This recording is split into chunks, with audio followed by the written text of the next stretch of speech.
Gus, masa iya Quran yang katanya mutu semutu-mutunya, kemudian ada ayat kulu washrobu, mosok urusan mangan, gak usah disuruh orang juga makan. Terus kualitasnya kulu washrobu itu di mana? Terus kalau jawab, terus sorokan yang penting wopo, rapat utawa seminar. Ndak ada rapat, ndak ada seminar itu kamu ndak mati, tapi kalau nggak makan itu mati. Penting mana? Ya penting makan. Lah iya, jadi orang itu lupa kalau sesuatu yang seserius itu karena menjaga nyawa, yaitu makan.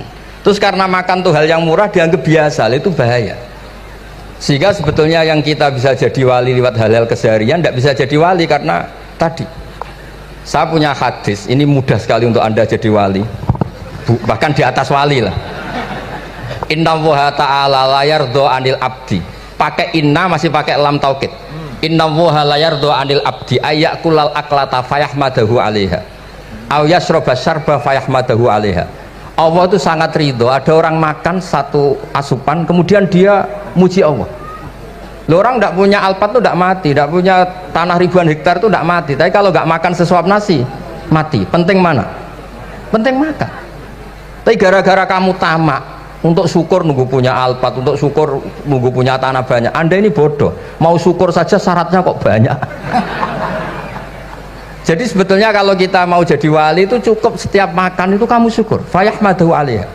Au yasroba syarba fayahmadahu alaiha. Makanya wali-wali dulu kalau didik raja yang sedang berkuasa itu ditanya, kamu raja besar, punya pengaruh besar. Andaikan kamu di padang pasir dan kemudian Anda tidak mendapatkan air sama sekali, apakah kamu menggantikan kerajaan kamu demi beli satu seteguk air? Iya, akan saya beli karena saya kalau tidak minum mati. La tafroh bimulkin la yusawi jar'atamain. Kamu jangan bangga dengan sistem kekuasaan yang tidak senilai dengan seteguk air. Orang nggak jadi raja itu nggak mati, tapi kalau nggak minum mati. Terus akhirnya dosen itu tahu, wah berarti kulu wasrobu itu luar biasa Gus, sangat luar biasa. Makan dan minum itu luar biasa.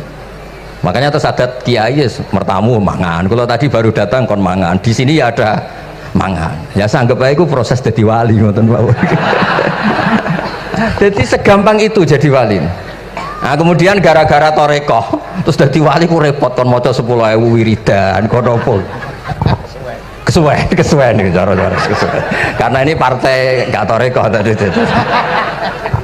Dulu abahnya Mbah Maimun Mbah Zubair itu kalau disuruh wiridan lama-lama itu nggak mau, sementing diridani pangeran mau kok akeh-akeh. Nah, itu partainya partai ahlul ilmi ya, partainya partai ahlul apa ilmi.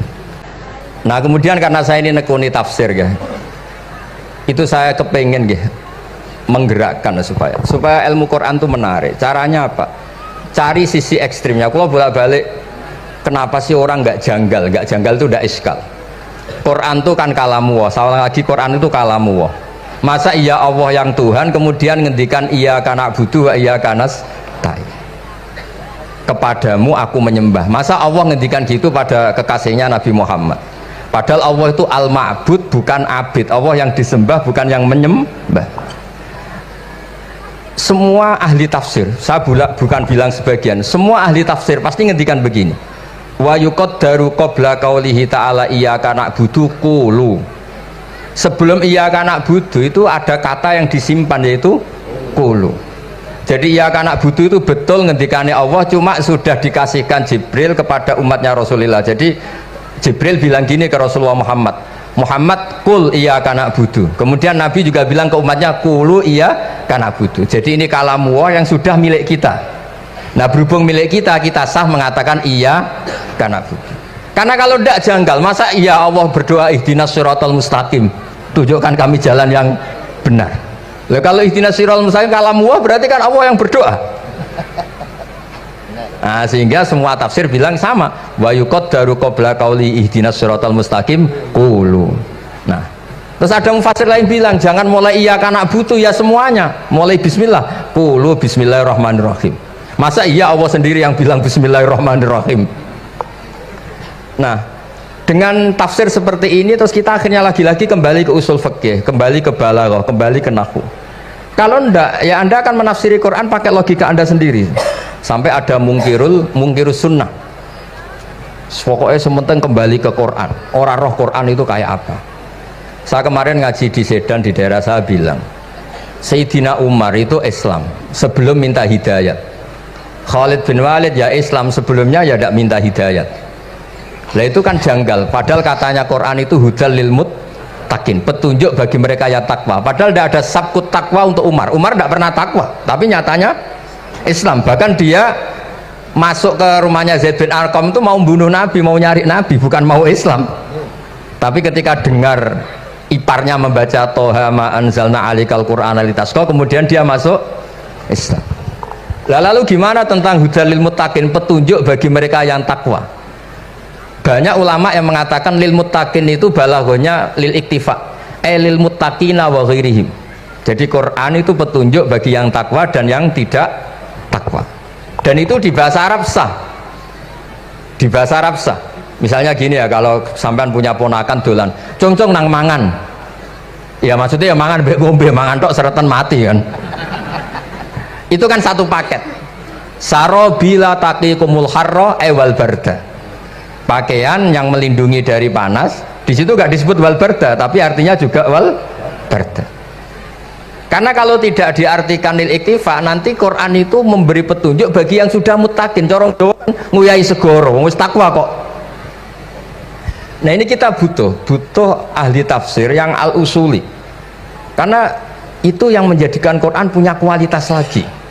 Seolah lagi punya kualitas lagi. Kalau ndak, Quran tuh kayak biasa-biasa saja, kayak tadi kulu wasrobu kayak dan seterusnya dan seterusnya. Jadi kalau suwun barokahnya hormat sama orang alim kados Ki Akil, Ki Siras dan tenaga keluarga mriki. Orang menghidupkan logika ilmu lagi. Jadi kalau seneng lah nak dalam Gusmus ahli ilmu boten krono niat fakir boten. Biar sampean ngerti lah kalau ngadepi ahlul ilmi itu pun boten level. Ahlul ilmi itu kalau punya logika itu tidak bisa dibantah. Saya beri contoh sekian contoh yang nyata yang diajarkan Rasulullah SAW. Nabi itu pernah mau dipermalukan orang karena Nabi ngendikan la adwa wala tiarata, tidak ada penyakit menular. Terus ada orang iseng kok onta yang kena kudisen itu dijejerkan yang waras ikut kena kudisen. Terus orang ini tanya, ya Rasulullah ini tadi sehat tapi kena onta yang kudisen ikut kudisen. Nabi tanya lagi, faman adal awal, yang kudisen pertama ketularan siapa? Wah itu dari Allah ya, maksud saya seperti itu. Jadi ada terus orang-orang kafir itu cara berpikir aja alal alihata ilaha wahida inna hadalah syai'un ujab. Muhammad ya tentu mereka masih jangkar. Muhammad problem kita ini banyak. Kalau Tuhannya satu tidak cukup. Ada problem kredit macet, ada problem macam-macam kan, utang piutang macam-macam. Kalau Tuhannya satu tidak cukup. Kita butuh Tuhan banyak karena problem kita banyak. Lalu Nabi mengajarkan mereka apa logika yang dibangun. Kalau kamu jadi buruh, kemudian majikan kamu banyak, semuanya merintahkan kamu bingung nggak? Ya bingung. Tuhan kamu itu majikan kamu, kalau banyak-banyak perintah semua kamu yang bingung. Ya sudah mat Tuhannya satu saja. Itu disebut dorobawa masalah rojulan fi syuraka umutasakisuna warojulan salamal lirojul. Nah sekarang itu kita ini mulai kehilangan fatonahnya Rasulullah SAW. Nabi dulu itu kalau nerangkan ilmu itu logikanya gampang sekali. Logika yang dibangun tuh gampang sekali. Ada orang cerita, ya Rasulullah saya ini ada sekian anak saya, yang paling saya cintai satu. Apa saya boleh melebihkan yang paling saya sayangi dalam pemberian? Nabi jawabannya itu tidak langsung jangan enggak. Apakah kamu berharap bahwa mereka semuanya baik ke kamu? Iya semuanya saya ingin baik ke saya. Ya kalau gitu jangan gitu. Kan tidak fair kita mengunggulkan yang satu, melebihkan yang satu, sementara kita berharap semuanya baik. Itu tidak fair kata Nabi. Jadi dulu Nabi itu terus ini yang cerita fikih. Dulu Ahlul Madinah itu mangga itu masih pentil sudah dijual. Pentil dijual harganya 2 juta. Masa iya pentil harganya 2 juta? Karena dengan asumsi sudah jadi mangga. Tapi ketika Nabi datang di Madinah dan penduduk Madinah itu abkhasun nasi kailan, orang paling buruk dalam timbangan dalam jual beli. Nabi cara ngendikannya itu unik. Ara'aitum law anna waha yamna'us samra fabima yastakhillu ahadukum mala akhi. Kalau pentil ini ternyata kena angin terus kemudian tidak jadi buah, lalu kamu nerima uang 2 juta itu atas nama apa? Atas nama beli pelem, nyatanya belum jadi enggak. Mosok kalau pentil seharga 2 juta. Semenjak itu terus Ahlul Madinah sadar kalau jual buah itu nunggu ba'da butuwi solahiyah, setelah samroh ini berbentuk. Tapi Nabi tetap ngendikannya pakai logika. Nah sekarang banyak kiai yang sidik-sidik neraka. Sebenarnya Nabi itu ngajari logika. Ada pemuda, dia itu hipersek, mau masuk Islam tapi tetap boleh bebas. Saya ini ingin Islam tapi jangan larang seks bebas. Wah itu sahabat semuanya melarang ketemu Nabi karena ini ngawur betul, masa pamit Islam kok. Tapi setelah gaduh, Nabi tanya, kenapa gaduh? Ada pemuda mau masuk Islam tapi yasta'izinu fi zina, dia minta izin supaya tetap boleh zina. Kata Nabi, suruh saya ke sini. Setelah datang di depan Rasulullah, logika yang dibangun Nabi itu luar biasa.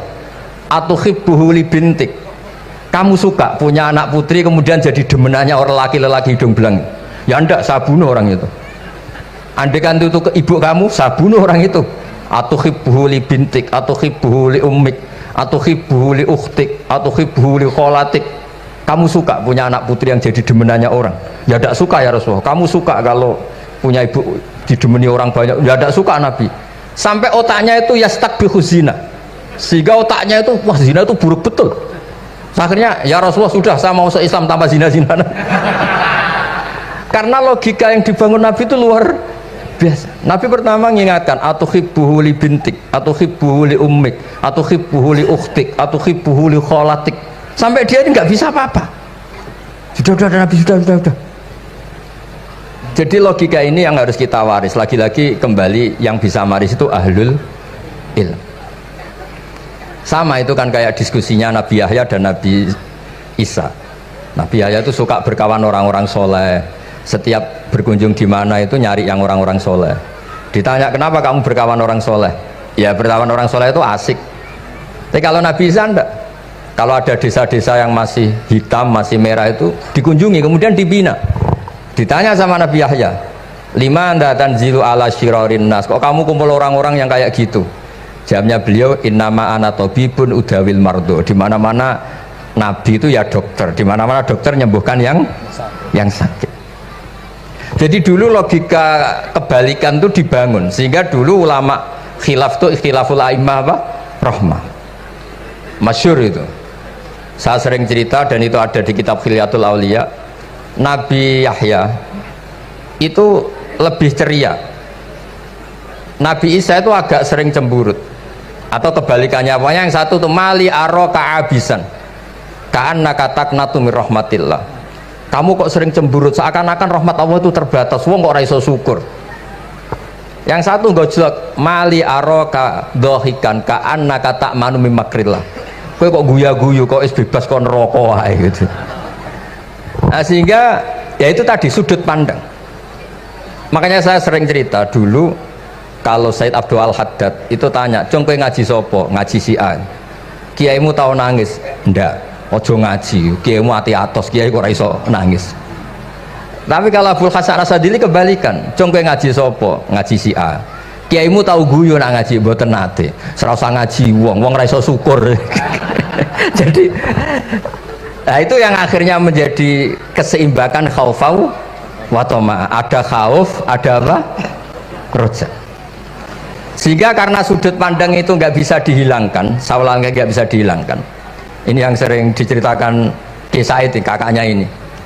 Dulu Muhammad bin Hasan Asy-Syaibani, Imam Syafi'i itu lama sekali beliau jadi ulama top yang suka fikir, dianggap fikir itu aman, ngeringankan hisab. Nggak jenengan fikir yang dihisab malaikat apanya kan? Kan nggak bisa ngisab jenengan, apa saja tidak punya, punyanya problem. Nah setelah ngaji sama Imam Malik, Imam Syafi'i tanya, yang ilmunya setingkat jenengan siapa? Kata Imam Malik, sebetulnya Abu Hanifah, tapi orangnya sudah meninggal, tapi ada muridnya namanya Muhammad bin Hasan Asy-Syaibani. Kamu ke sana dari Madinah ke Irak, dulu tempatnya di Baghdad. Setelah di Irak, Muhammad bin Hasan Asy-Syaibani itu Kalau ngitung uang tuh di meja, emasnya tuh banyak, uangnya banyak, dia hitung di meja, malah kaget. Saya ini gedeng kiai, kedunyan ini ketemu kiai, kedunyan. Ya karena Muhammad bin Hasan Asyibani itu wali, kamu tanya, kamu heran ya ada kiai kaya? Iya. Ya sudah, kekayaan ini kasihkan orang fasik, biar dipakai demenan, dipakai mabuk, dipakai ini. Terus, ya jangan, kalau kena orang fasik bahaya, jenengan saja. Semenjak itu Imam Syafi'i mulai rodok seneng duit. Jadi ada ceritanya soalnya kok diangen-angen, nah terus keterusan umatnya kayak gini-gini tuh. Jadi ini cerita nopo istihad, apa cerita nopo istihad. Sama pangkat juga sama. Gue seneng nak orang soleh-soleh tidak ikut ngurus negara ini, mau dikemanakan negara ini. Tapi ada yang berpikir gue seneng nak orang soleh terkontaminasi. Ya sudah monggo, sing serapayu jabat nggih berpikir zuhud, sing payu ya berpikir politik. Yang penting semuanya itu berdasar ilmu, yang penting itu semuanya berdasar apa? Ilmu. Karena ilmu ini basis yang paling diridani Allah Subhanahu wa ta'ala. Masyhur itu di Ihya sering diceritakan Imam Ghazali, ana alim uhibbu kulla alim. Kata Allah, saya ini alim dan sangat mencintai orang alim. Karena orang alim ini yang tahu perspektif. Orang yang enggak, yang ngiranya, saya ulang lagi, yang ngiranya itu enggak ilmiah, di depan orang alim itu sangat-sangat apa? Ilmiah. Yaitu tadi misalnya ada ayat wa min ayatihi manamukum billaili wan nahar. Masa iya tidur yang ngorok semua turunnya secara jelas kok jadi wa min ayatihi? Tanyakan ahli medis, sistem tubuh kita kalau enggak tidur itu kayak apa rusaknya? Dan toat pas-pasan ini satu-satunya solusi yo turu. Bengi ngempet kepen delok dangdut, delok dugem. Barang turu jebule esuk wis bar, alhamdulillah. Cara melek iman kamu seberapa? Tarikan-tarikan maksiat posisi kamu terjaga bisa kalah kan? Tapi kalau tidur sukses kan tarkul maksinya. Nah, karena tidur itu sukses menghilangkan maksiat disebut wa min ayatihi manamukum billaili wan nahar. Sampai Imam Ghazali ngendikan di makalah itu, sehingga nanti ibadahnya umat ini di akhir zaman an-naumu, ibadah terbaiknya itu tidur. Jadi mulane maksud kula ngeten lho. Sampeyan anut jalur wong alim dia turu ya ibadah, tengok-tengok ya ibadah, jagongan nggih ibadah, gojol-gojolkan ambek kanca nggih napa? Ibadah. Karena ini semuanya kul bi fadlillah bi rahmati fa bidzalika napa? Falyafrahu. Tapi kalau kamu tidak punya basis ilmu, adanya suudzon. Kiai kok jagongan guyon sewengi kiai opo? Kiai kok turu sewengi ku kiai, karena basisnya ada ilmu. Padahal jelas ketika Rasulullah bikin urutan kebaikan, pertama Nabi ngendikan kamu menolong orang. Jika tidak bisa, terakhir Nabi ngendikan takufu syarraka anin nas fa innaha shadaqatun minka ala nafsik. Tadi beliau juga cerita di nasihat Imam Mun, idza lam tuhsin fala tusi. Kalau tidak bisa berbuat baik, setidaknya kamu tidak berbuat jelek sama orang lain. Dan potongan ini paling gampang apa? Tidur kan? Wis sampean nak turu wis ra zina, ra maling, ra ngrasani wong wis ora tusik. Nah, dengan konstruksi usul fikih seperti itu kamu tahu kualitas ayat wa min ayatihi manamukum billaili wan nahar. Ya sama, ternyata makan itu yang menjaga nyawa, ternyata makan itu yang menjadikan syukur. Kalau kamu nggak percaya puasa, sama nak poso gedang goreng mewah. Gedang goreng itu mewah, air satu teguk itu mewah. Makanya kalau lama dulu ada santri kepengen mangan enak, ya saya ingin mangan enak gini-gini, caranya gimana? Itu rumusnya ada sate, ada mie ayam. Idamuhu alju. Kalau kamu ingin enak, lauknya itu lapar. Ya kalau puasa itu semuanya kan enak. Nah itu lagi-lagi basisnya itu ilmu. Nah sekarang banyak orang yang sudah tidak peduli dengan ilmu, kayak ijazah dilakoni kan. Jadi kayak wiridan la ilaha illallah itu sebetulnya harus dibarengi dengan ilmu. Ini yang terakhir supaya nggak lama-lama. La ilaha illallah itu basisnya ilmu. Surga yang begitu mewah itu dibikin juga bagi yang melafadzkan la ilaha illallah.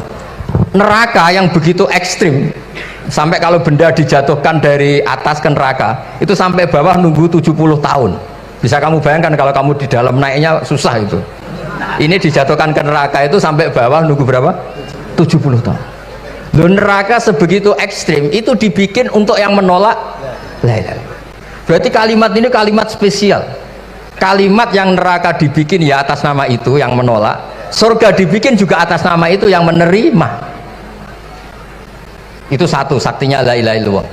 Sakti kedua, orang kafir 70 tahun ngelafatkan la ilaha illallah sekali langsung dihukumi mukmin, yughfar lahum ma qad salam. Qul lil ladzina kafaru iyantahu yughfar lahum ma qad salam. Orang yang melafatkan la ilaha illallah Muhammadur Rasulullah itu dosa 70 tahun kafir itu hilang semua. Tapi gara-gara ada ilmu terus diumumkan tahlil dening Kiai Haji Niam mesti sing nguri, wah sawi gue mesti gue. Padahal kalau kamu tahu ilmunya tadi, ini kalimat yang luar biasa, kalimat yang bisa melebur dosa. Bahkan dalam mazhab Sadiliyah itu unik, kalau kamu wiridan la ilaha illallah itu jangan istighfar dulu, istighfarnya belakangan. Alasannya Abdul Hasan As-Sadili itu fa'lam annahu la ilaha illallah wastaghfir li dzambik li hadhil kalimah. Orang kafir 70 tahun dia istighfar 100 kali nggak akan dimaafkan Allah, tapi ngelafatkan la ilaha illallah langsung dimaafkan. Jadi orang bisa dimaafkan tuh barokahnya la ilaha illallah.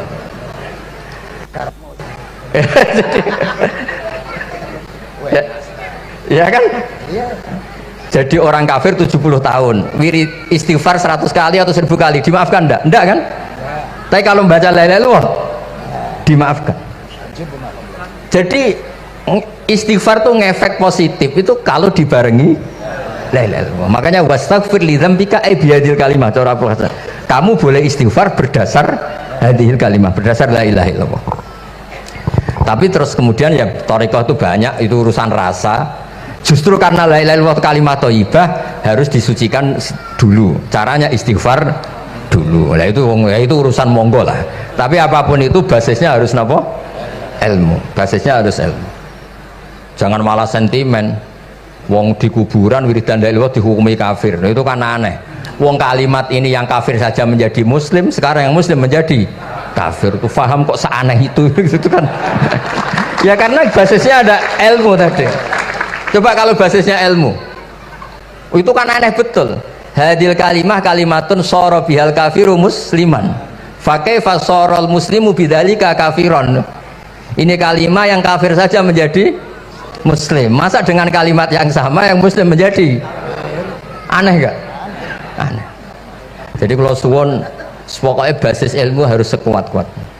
Ini caranya gini agak kiai kon sregep mulang ojo politik terus ngoten. Tapi politik bagian dari ilmu, wis ra iso diterangno.